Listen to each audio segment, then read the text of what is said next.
Hello, bro. How are you? Of course. You posted that video, so I had to come back. Yeah, it's rewind time. Give me the empirical evidence for logic. No. You're saying, you're making this claim. The only way that we can prove something to be true is with empirical evidence. Are you making that claim? A miraculous quote-unquote claim? Yes. Okay, so then you're special pleading. You just said, I cannot trust things that are written in a book. No, I cannot trust supernatural things written in the book. Okay, so special pleading I can again. believe. No, I can believe that Special Jesus. pleading. I can Special believe. pleading again. You ready, bro? All right. You Well, actually think you won, right? just for the video, can you just state your age? 35. All right, go ahead, bro. Well, I had just one little contention because you ended it with you clipped the video and he's gonna rant to Matt Dillahunty, but you're the one that clipped the video. I didn't edit the video. I got an editor. Okay, well, okay, fine. And I didn't cut out anything that we don't cut out things that people say in the video. Like everything you said was in the video, right? Okay, but I mean, I think that if you're gonna be mentioning Matt Dillahunty, at least you should have a debate with Matt Dillahunty. I mean, if he's open for it, I'm down. sans.deity@gmail.com. You can contact him Sans.deity at gmail.com. Yes. Okay. All he's gonna say is I'm not convinced. Like that's it. And then everybody's gonna go, yeah, atheism. Well, I mean, that's how every debate he does goes. So well, I mean, you believe in supernatural events just because you're writing down a book. you don't believe in supernatural events just because. You admitted that. You don't have any explanation or reason for it. I mean, my buddy Than is in the chat right now. He already debated Matt Dillahunty. Okay, I don't know who that is. Not even know. So Matt Dillahunty versus Than. Bro, I'm gonna say your name horrible. How do you say your last name? Christoplopla.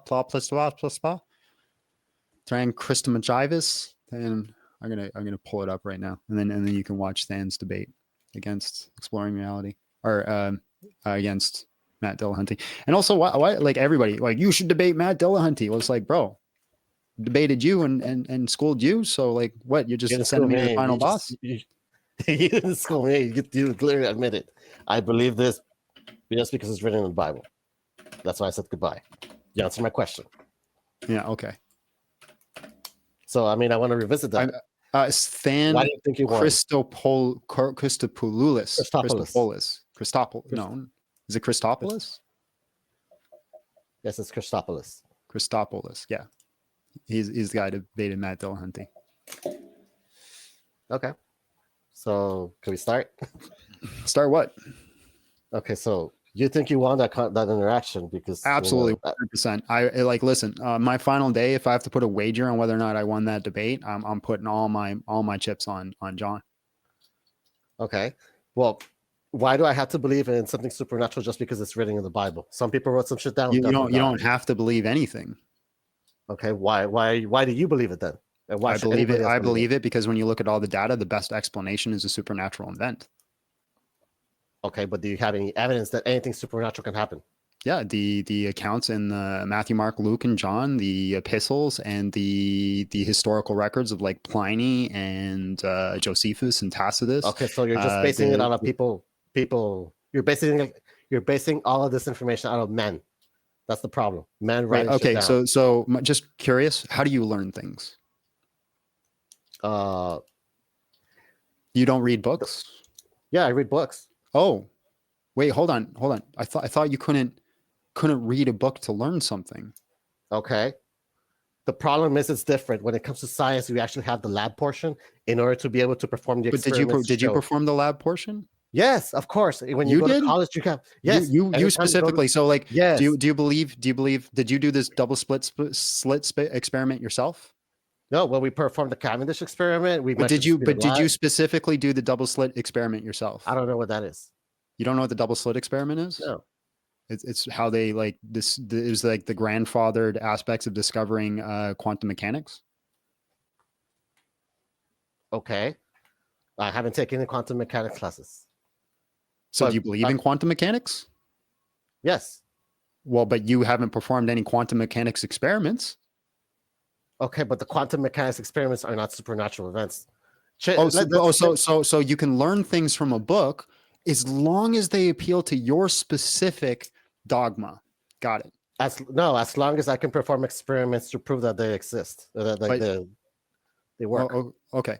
the So problem is we I'll can't- ask you the same question that I asked you last time. Can you give me the experiment that proves logic? No, because I don't have to prove logic.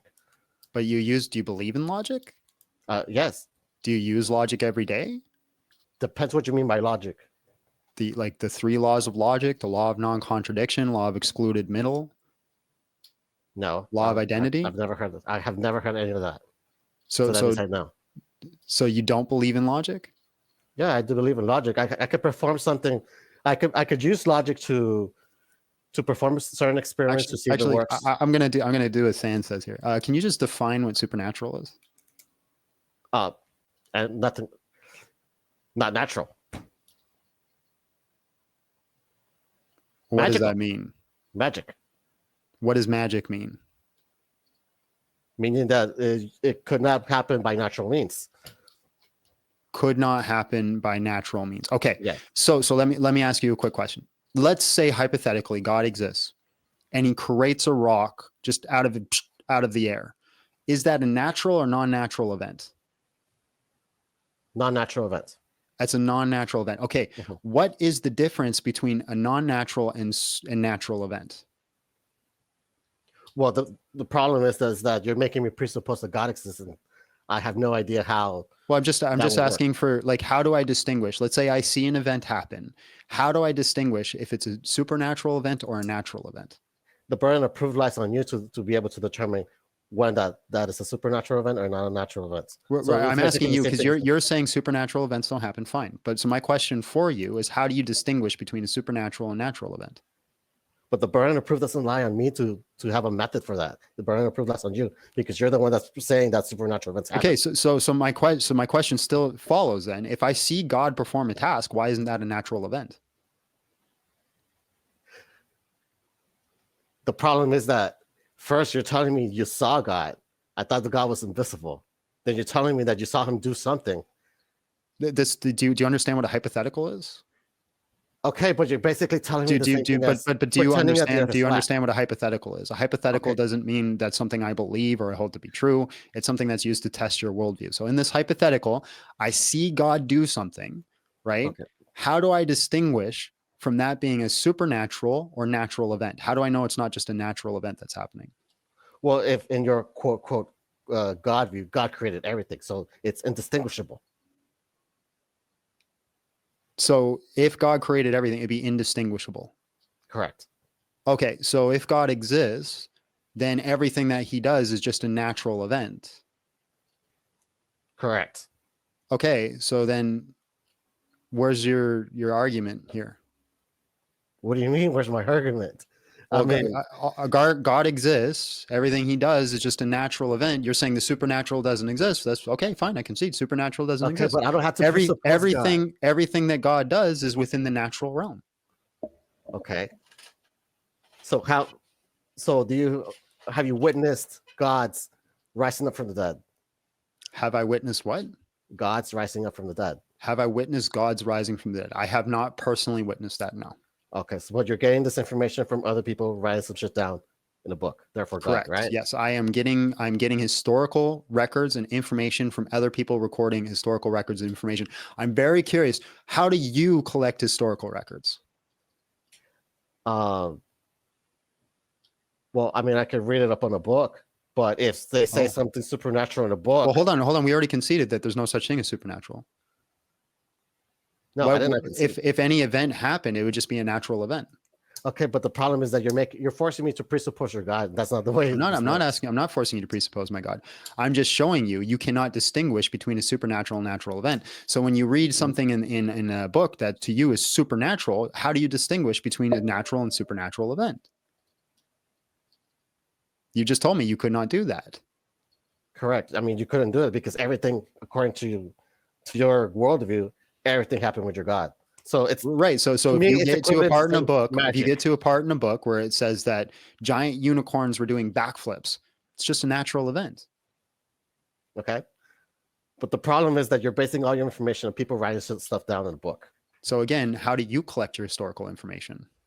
I mean, depends what type of historical information. How do you collect your historical information? Is there another way to do it? The problem is that, I mean, there's various different claims, supernatural claims, all throughout history. Again, If I believe yours, again, we've I have already to both believe agreed everybody that there's else. no such thing as supernatural claims, and you haven't given me a separating factor between supernatural and natural. How do I distinguish? If I'm reading a book, I'm very, very quick question. I'm reading a book, and in that book, there's a whole bunch of claims. How do I distinguish between the supernatural claims and the natural claims? Well, depends on the claims. Yeah, Literally, that's a question I'm asking you. How do I distinguish between a natural claim in a book and a supernatural claim in a book?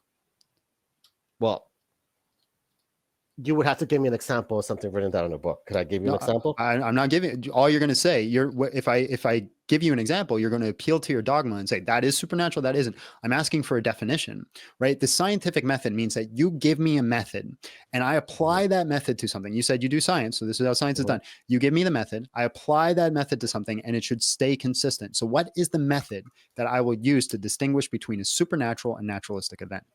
But again, we go back that I'm not the one that's supposed to be providing that method, because you are because you're saying this is why you're doing it, because you're making a claim. You're saying if I read an historical book, I trust the story until I get to a supernatural event, and then I don't trust it. So now you're making a claim. You now have a burden of proof. You have a burden of proof to be able to tell me how you determine what a supernatural event is in a historical document to be able to not trust it. Well, we have never seen angels, so I would say that's a supernatural event. We have never seen people rising from the dead. That's right. So are you just simply saying something supernatural, something we've never seen before? So people who never saw Mars before, Mars was supernatural until we eventually sent a rover up there? Then it became natural? Is that the claim you're making? No, that's not the claim I'm making. I'm making, this is a little bit difficult to understand. I feel like I'm having to explain to you why magic is not real. Yeah. That is what you're doing. Okay.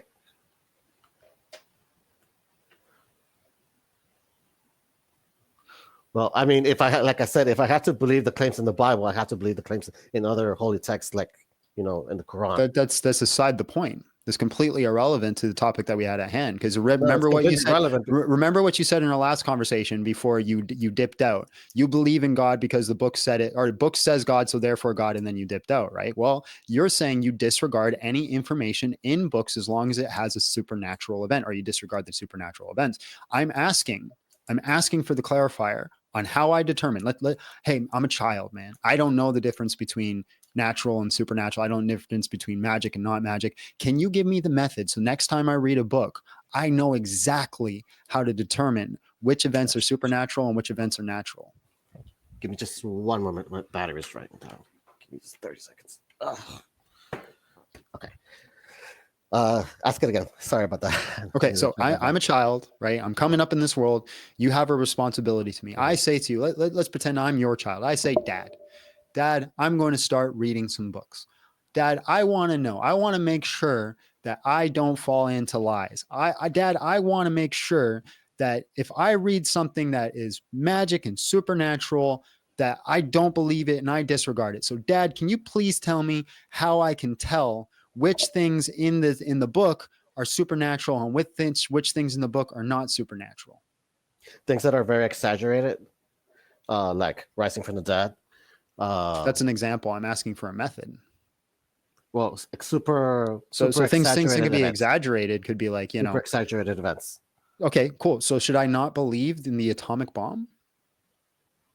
We have okay. So you're trying to conflate the atomic bomb with rising from the dead. No. You just said, listen, I'm just applying your method. You said exaggerated events. Okay. I'm reading a story. I'm reading a historical book, and it says that an atomic bomb that was so powerful that it just turned people into literal shadows was dropped on Hiroshima. Okay. That's exaggerated. That's an exaggerated event. I'm going to disregard that based off your method. Okay. Also, no scientific proof for that specific event. So we have scientific proof for the atomic bomb. Yes. I'm just applying your method. Exaggerated events. So I disregard exaggerated events. That adds non-scientific. So exaggerated and Non-scientific. non-scientific. Okay. Yes. There's a historical book that says that elephants cross the Alps, widely regarded by most scholars to be true, right? They all say this is an actual historical event that happened, that they took elephants and crossed the Alps with them. But that's an exaggerated event. Should I deny that? Are you talking about Hannibal? I don't Italy? remember exactly who it was. Like Hannibal going from Carthage, going all the way to Italy to attack Rome. I don't remember exactly who it was. I mean, that's elephants crossing the Alps. That's very plausible. But it's exaggerated. But we have lines of evidence for that. What lines of evidence do we have? I forgot for Hannibal. Hannibal crossing the Alps. I forgot. But yeah, I'm not very versed in that. So what you're telling me is you don't have a way to distinguish between natural and supernatural. You just appeal to your dogma. You say, that doesn't seem like something I normally see, so therefore it's made up. No, I mean I gave you two criteria. I gave you scientific and extremely exaggerated. So but again, elephants crossing the Alps, though. Elephants crossing the Alps is. That's a pretty exaggerated. If I told you that I rode an elephant on a mountain, would you believe me? It depends what mountain. Let's say I was sitting on a mountain or sitting on an elephant up halfway Mount Everest. I would say no. Why? Everest? No, that's much more difficult. I mean, it's difficult, but is it impossible? I would say. Could I, if I was a millionaire, could I not fly an elephant to halfway up, drop him, and then ride around him a little bit? At that atmospheric pressure, the elephant would die of suffocation. No, I said halfway. I didn't say all the way up. Oh, halfway. I would still say that he would die of suffocation halfway. Quarter of the way. Okay, quarter of the way. That's plausible. So I would believe you because it's plausible. You would believe me. So any information I give you is plausible. You just believe it. Well, I mean, as we went from the previous conversations, claims are independent. If you get a puppy, if you can lie about a puppy, but if you tell me I got a puppy, I'll believe you. You tell me you got a magical universe creating pixie that disappears once you open the closet, I need a lot more evidence for that. What if I told you I had a kangaroo? It's plausible you had a kangaroo. Kangaroos exist. People can fly them. You could have smuggled it. People fly kangaroos? Oh, I see what you fly them to you. I get it. Sorry. So if I told you I owned a kangaroo in Canada, you just be okay? People could smuggle kangaroos from Australia to Canada. It's plausible. That's a very plausible explanation. Okay, I own an elephant. Let's say I own a kangaroo, an elephant, and I would need a little bit more proof than that, but I mean, okay. So is that now a supernatural claim? No, those are not supernatural claims because animals can travel. Well, you can put animals on a plane. Right. So again, I'm asking for the distinguishing factor between the two. How do you determine a claim that is natural versus supernatural? Okay, well, I mean, I gave you two criteria. I gave you the super exaggerated, it doesn't have scientific proof, and okay. So then, if we go back to before people sent a rover to Mars, when they made that claim, was it supernatural? If they claimed that Mars was an actual planet that we could walk around on, would that be a supernatural claim? How much back then, though? Come on, bro. Don't be blown. Don't play semantics, right? You understand? You understand the rhetorical goal of my question. No. Then I'll ask it a different way because I'm not understanding it. Okay, so a period of time in the past before we understood cosmology, where we could see Mars in the sky, yes, but we didn't understand it was a planet that we could walk on, right? If somebody wrote down, I believe that this is a planet up in the sky called Mars, and then we could walk on it. Are they making a supernatural claim? Well, based on the information that we have, if I was that person back then and I had no understanding of cosmology, I will classify that as a supernatural. Okay. Let me give you a real example. I forget what it's called. So germ theory. You're familiar with that, right? Yes, germ theory of disease. Yes. Okay, cool, phenomenal. So before germ theory, do you know what it was? No, I'm not that far back. No, I don't remember the word. I'm always bad with the word. It starts with like a P or something. But it was the idea that dead bodies out in the that were buried out in the graveyards.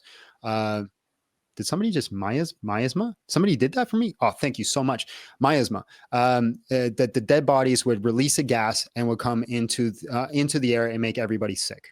Right Okay. now, at the time, there was no scientific method. There was no understanding of germ theory. Somebody came to the conclusion that we should wash our hands. I forget who it was. They came to the conclusion that we should wash our hands, and they discovered, hey, washing our hands leads to better outcomes.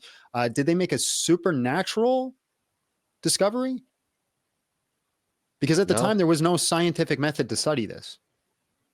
No, but I mean, that's why it's called a theory, because, it's a model that represents how germs work. And then they hadn't got into germ theory. It led to germ theory. This wasn't germ theory yet. Correct. But that was, so that's, what's it called? I forgot what it was. I'm just going to go by this. Miasma predated germ theory. So germ theory improved on miasma theory. Okay. Was miasma a supernatural claim? At the time, the way they understood it, yes. So miasma was a supernatural claim. Yes. I'm going to say yes. For the purposes of how the hell is that a supernatural claim? So anything that science got wrong throughout history is a supernatural claim? Well, okay. The problem is that you can be right, but your reasons for being right could be completely wrong. That's not the question I asked you, because miasma was wrong. Right? Asthma was wrong. What do you mean? Miasma was wrong. That theory was wrong. Was it a supernatural claim? Because this is an exaggerated claim in history, right? It was a scientific method. It's what they understood. It's how they performed this is how they performed medicine. Okay. Was it a supernatural claim or was it not? No. So it wasn't a supernatural claim, even though it's exaggerated and there was no scientific method to prove it. Well, the problem is that I believe there is scientific method to prove it, because what is the scientific method to prove miasma? They saw that people did not get sick, and therefore it worked. So that's science. Okay, phenomenal. Then God exists based off the fact that we've prayed over people and they've been healed. That's science. Oh, the Templeton Foundation would disagree with you. The what? Templeton Foundation. So hold on. You agreed miasma was wrong, didn't work, it wasn't a thing, but it's science because they had some sort of conclusions, right? They were able to perform a study and come to a conclusion even though it was wrong. So it was science, yes? Though their methods was science, yes. They performed. Okay, phenomenal. So then the supernatural events that go on are science, because people like Bruce Van Natta were prayed over and healed. Even though you think it's wrong, it's still science. Do you have therefore it's not supernatural? Do you have a controlled experiment time that whatever name you prayed? What was it? Bruce Jenner? Bruce Van Natta. Yes. Okay. Yeah, it's a peer-reviewed paper. You can also look at Marlene Kleefs, which is another peer-reviewed paper. Okay. Do you have a clone of Bruce to be able to tell that? Right. I'm not saying it's true. I'm not saying it happened. You misunderstand my rhetorical goal here. The rhetorical goal here is miasma is wrong, but they did scientific studies, correct? So therefore it's a natural event. Praying was wrong, but they did scientific studies. So therefore it's a natural event. So you haven't given me a way to determine the difference between naturalistic and supernaturalistic. Well, I mean, I gave you two.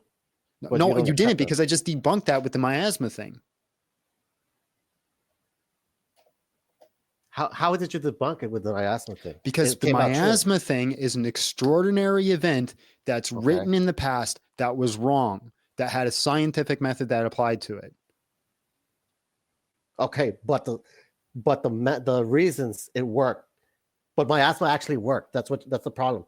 So no, it didn't. It didn't. That's why he discovered the germ theory, because miasma wasn't working. That people were still dying, and they were trying to figure out why people were still dying, even though they were following the rules of keeping them away from the dead bodies. Okay, which more science came into yes, more science came into play, but it was wrong. It was germ theory. Okay. Right? So people prayed over dead bodies. It might be wrong. You could say it's wrong, but it's still naturalistic in science, according to your standards. I don't feel I'm getting. I don't feel that's registering where I'm going wrong. All right, bro. I appreciate your time. God bless. Have yourself a great night. Congratulations, you made it to the end of the video. If you want to watch more, you can click one of these and you can keep watching.